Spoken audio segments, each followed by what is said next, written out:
Alright, let's go through Hilda's art style from the very first book to the last one. Or the last one we have so far. I'm not really sure if it's over or not. I recognize from Hilda and the Troll and Hilda and the Midnight Giant is that characters are drawn a lot more angular. Just look at the nose and the hair. Pretty much almost every point in the characters where there's a curve, it's usually just gonna be like sharp and angular. This isn't to say that in this time period of Hilda's art everything's all sharp and angular. That's not true. Just look at their heads. Hilda's head is pretty round, but for some reason Joanna, Hilda's mom, her name's Joanna, right? No, whatever. Her head goes from being round to being sort of like rectangular, like oval, and then back to being round. In like the stone forest.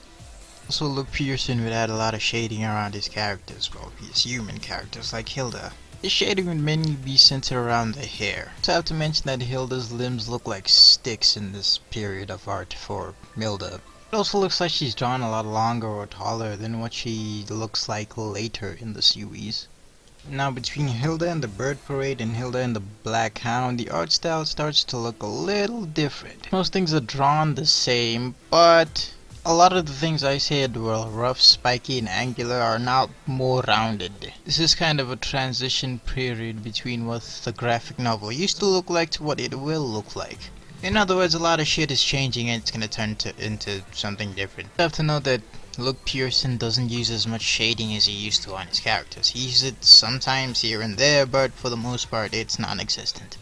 Now with Hilda in the Stone Forest and Hilda and the Mountain King, now around this period in the graphic novel, everything started looking a lot more cute and a lot more round. A lot of characters and stuff were constructed out of gentle sloping curves instead of the, fucking spiky, harsh angles. Characters' anatomy, like their hands and feet, has become more defined compared to the beginning of the graphic novel. Shadows around the characters, like, the lines on the hair, have disappeared completely. Also, you stopped drawing, like, teeth.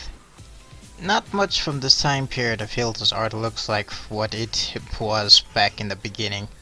Back in the beginning of the graphic novel, I mean.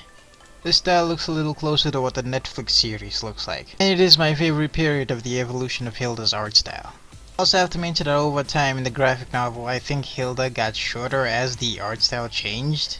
And yeah, I think that's about it. If you like this video, please consider subscribing and leaving a like. Please. And I'll see you guys later.